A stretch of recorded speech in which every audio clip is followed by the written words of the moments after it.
Today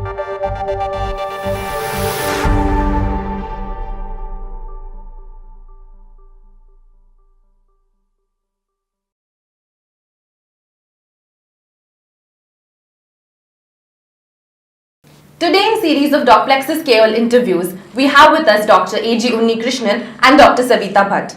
Dr. Unnikrishnan is a renowned endocrinologist and the CEO of Chellaram Diabetes Institute, Pune. He is well known for his work on diabetes, thyroid diseases and obesity. He has also received the prestigious Subhash Mukherjee Oration Award of Endocrine Society of India. Dr. Savita Bhat is an eminent ophthalmologist with 21 years of experience. In this field, Dr. Bhat completed her DOMS and MS Ophthalmology from Christian Medical College, Vellore, and has expertise in Medical Retina. Dr. Bhat practices at Conta Care Eye Clinic at Pune. Thank you for this interview. Thank you. It's a pleasure to be here. It's a pleasure to be here. So what was your inspiration behind choosing your respective field? So I chose this field, specialty, pretty much by accident, and that's because after I finished, I was on the verge of finishing my MD when I was sitting in the library in Christian Medical College and just trying to go through my books. And then I was approached by Dr. Simon Rajaratnam, who was a professor in endocrinology, asking me whether after my MD would I like to work in the endocrine department.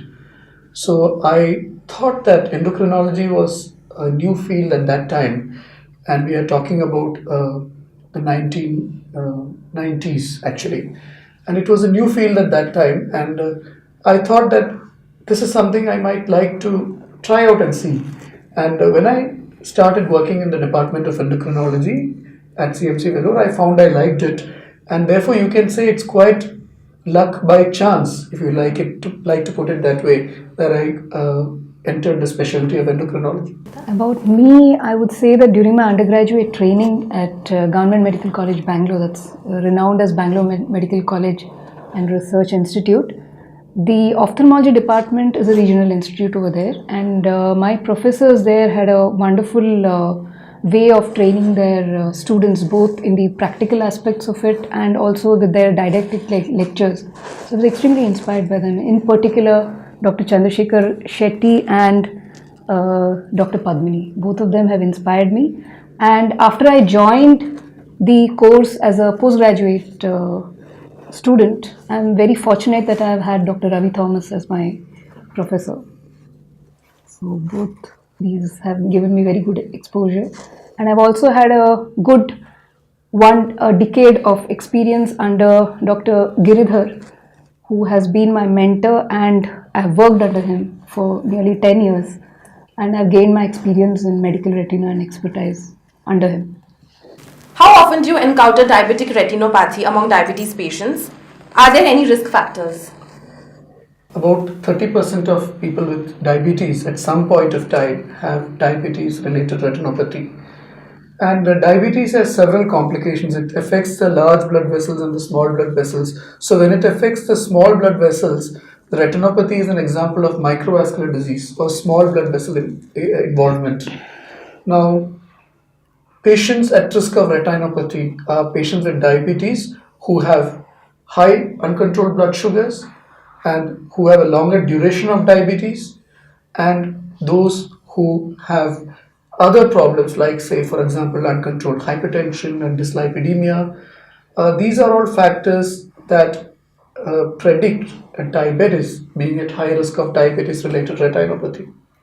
To some extent, smoking and other lifestyle aspects would also, one supposes, so the evidence is scant, might predispose to retinopathy. Maybe you have something to add. The duration of diabetes is the foremost important risk factor, I would say, and also your uncontrolled sugars. Other than that, we have, if you have a more tendency to develop nephropathy, that is, if you have a very high proteinuria or a uncontrolled blood urea nitrogen, which is very high, then that shows a higher probability to develop a retinopathy. So anybody with a nephropathy or an impending nephropathy should be screened, definitely. All the patients should be screened, but if anybody shows signals, their attention should not be focused only on the nephropathy aspect, but you should look into the retinopathy aspect as well.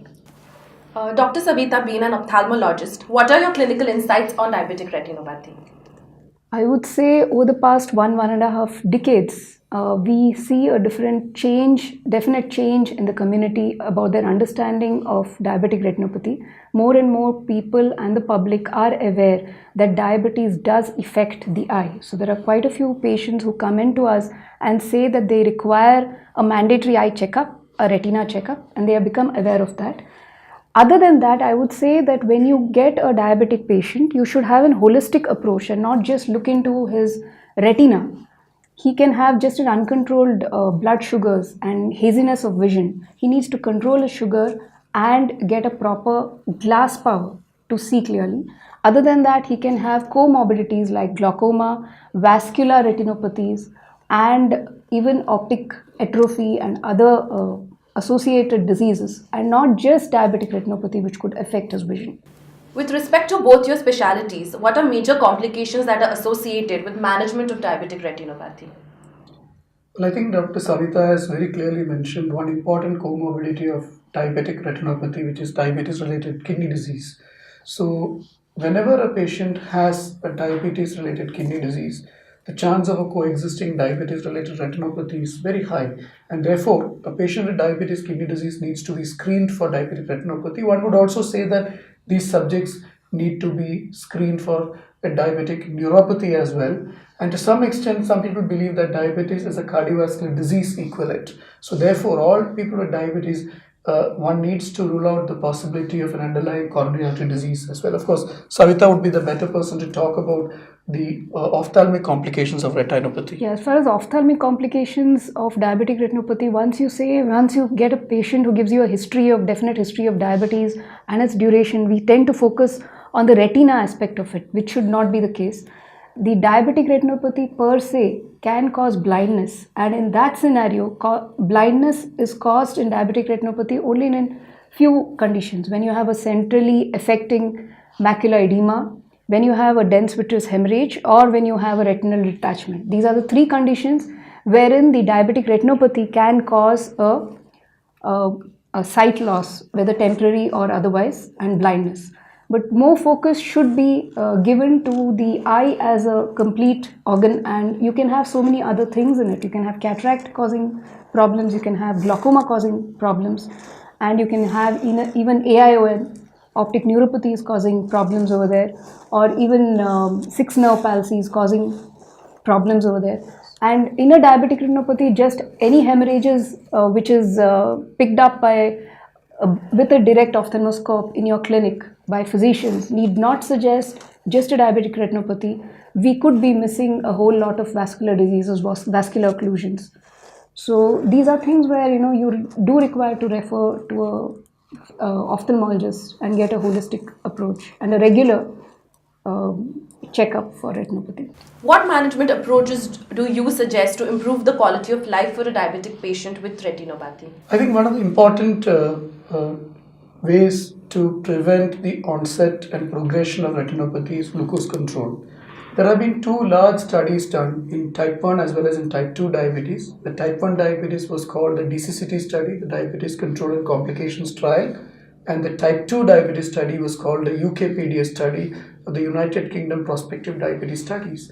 Now, all these large studies have very clearly shown that controlling the blood glucose levels can prevent the onset and progression of diabetes-related retinopathy. Now, there is a small catch to it because sometimes intensive glucose control has been shown to transiently worsen retinopathy. So it's a very transient phenomenon where the patient's blood sugar is 600, 500, and bring it down to 100 very quickly.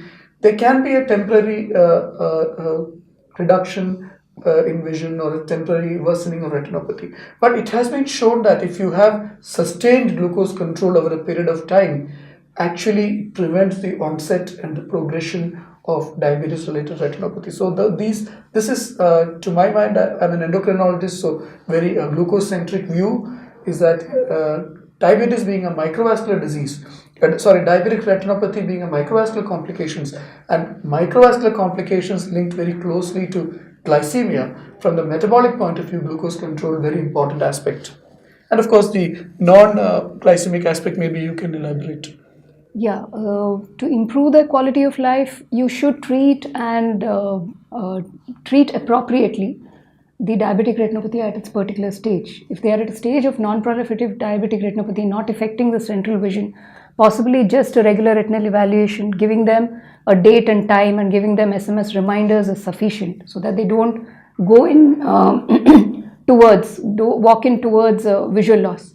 Whereas people who already have their retinas affected and they definitely require treatment, there is a whole gamut of lasers which should be done at an appropriate timing, looking at the patient's ability to follow up the disease, whether they are, and also even the central vision which is affected with macular edema, that can be treated with adequate newer anti-VEGF therapies. And I think we'll elaborate on that. Anti-VEGF therapies have come in vogue for past few years, 10-15 years. And they are bevacizumab, ranibizumab and aflibercept in the recent times. There are also biosimilars. So all these approaches can be catered to patients who require them.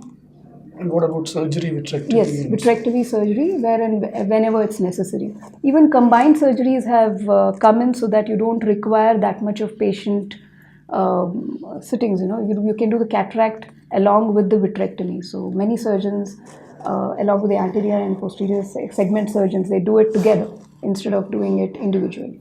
We do it in 2 sittings, or you can do it in the single sitting. So the patient gets better rehabilitation, it saves the time, and it is easier on the eye, and better glycemic control also. What should be the blood glucose cutoff to prevent diabetic retinopathy? I think it's a very important question.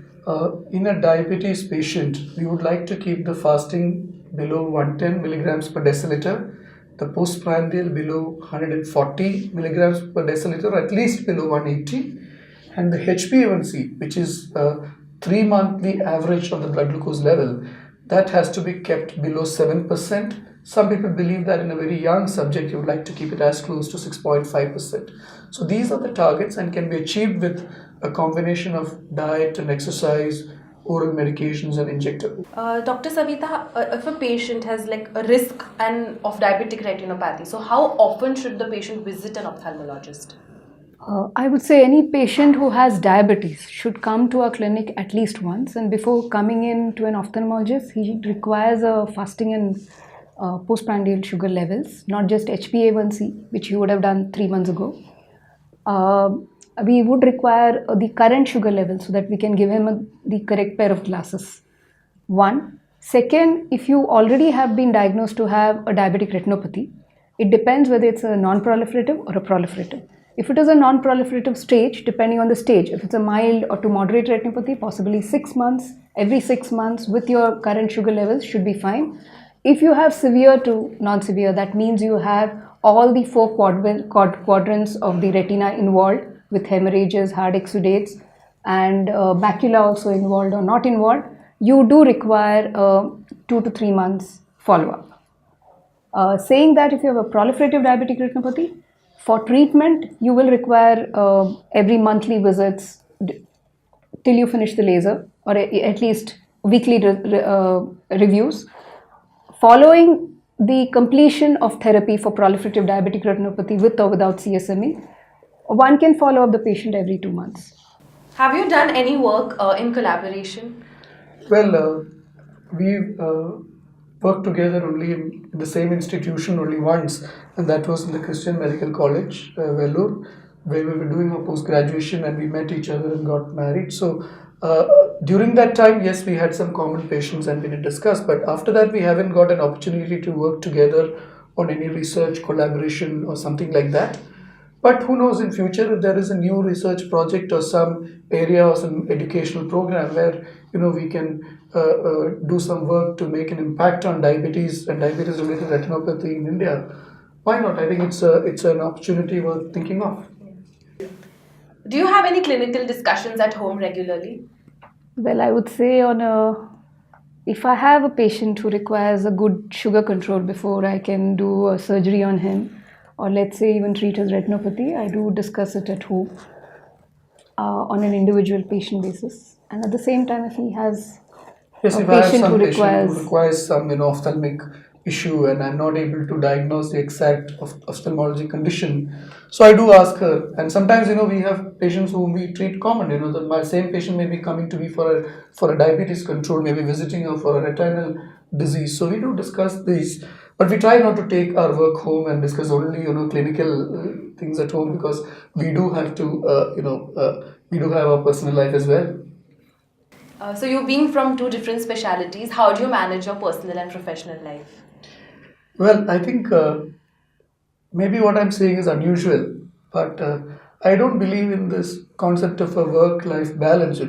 That means you are working, but you are trying to balance it by doing something in your life, and then you feel you're not doing something in your life, so you're trying to balance it by more work. What I believe in is something which I read recently, which is called work-life resonance. So both your work and your life must feed on each other, resonate, and coexist in some harmony. It's all good to talk about. I haven't achieved anything close to it yet, but I thought this is something which I read and which is important for every doctor, because we are all busy professionals taking care of our patients, but at the same time, we have our families and our friends and a very important life outside the clinic as well. So it's important that both these lives resonate with each other and bring harmony to our lives. And for both of us, I'd like to wish the entire Docplexus community the same work-life resonance in future also. Thank you so much. It was a pleasure having you here. It was a pleasure Thank being you. here too. Thank Thank you you, so ma'am. much.